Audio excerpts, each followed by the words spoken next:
જસદણના દરબાર સાહેબ આલા ખાચર એટલા બધા ઉદાર હતા કે દેતા દેતા કદાચ એમનો વખત મોડો આવે દિવાનને મંડી ચિંતા થવા એટલે દિવાન મીડિયા રોકવા. બાપુ જયારે દેવા બેઠા હોય ત્યારે બાપુ નું આલા ખાચર સાહેબ નું બાવડું પકડીને દિવાન એમ કેતો બાપુ એટલું બધું દેવાય નહીં. આ જગતને ખબર પડે કે ફલાણો માણા આપે છે એ તો ત્યાં તો માણસની રાંકાઓની લાઈન લાગે, પણ બાપુ એક દી તમારી લાઈનમાં ઉભું રહેવાનો વારો ન આવે એટલા માટે હું તમને કહું છું કે દિવાન મારો આ દિવસ છે ને એટલે માણસો આવે છે કે બાપુ એ વાત રહેવા દો, આ તો તમારી પાસે સંપત્તિ રૂપી ગોળ છે ને ત્યાં સુધી આ રાંકા રૂપી માખીઓ આવે, બાકી જેથી ગોળ ખલાસ થશે તેથી જગતમાં કોઈ તમારી હામું નહીં જોવે.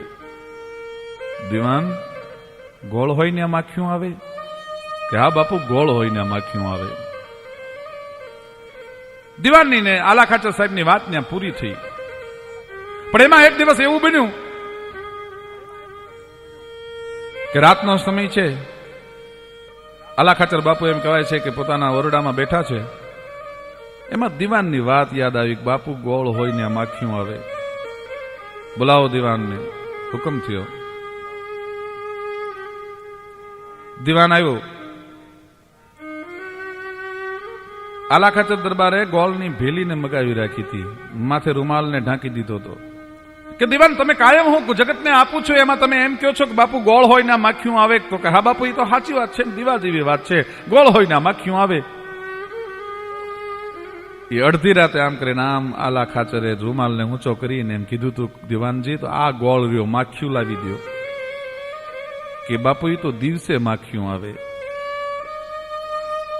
તો દિવાન આજ મારો દિવસ છે ત્યારે દુનિયા મારી પાસે આવે છે, દિવસ ન હોય તો દુનિયા મારી પાસે આવત નહીં. અને કાગને એટલા માટે લખવું પડે કે માનવીની પાસે કોઈ માનવી ન આવે રે.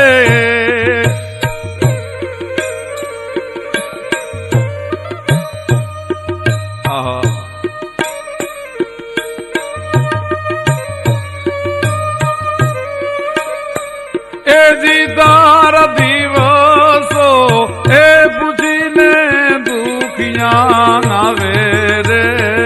આવકારો મીઠો આપજે રે જી.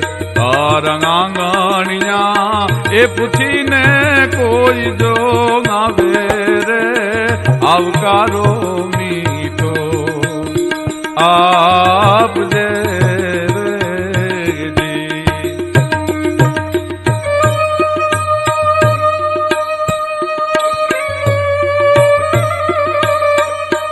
તને સંપત્તિ મળી હોય, તને અધિકાર મળ્યો હોય, પરમાત્માએ તને કંઈક આપ્યું હોય ને તારી પાસે જો તારો દિવસ પૂછીને દુનિયાનો કોઈ દુખી માણસ આવે ને તો પેલું શું કરજે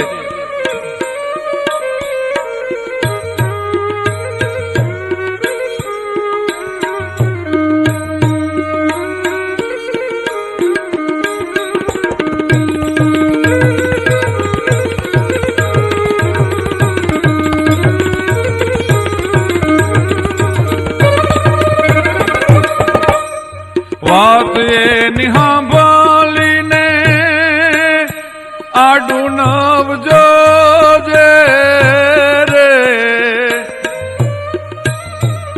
આહા એ જયારે વાત કરતો હોય ત્યારે જોજે હો. વાત એ નિહાંભળીને આડું નવજો રે. એજી એને માથું રે ગલાવી હોકારો તુજે જે રે. આવકારો મીઠો આપજે રે જી. તારા આંગણિયા એ પૂછીને કોઈ જો આવે રે. આવકારો મીઠો આપજે રે જી. આવકારો મીઠો આપ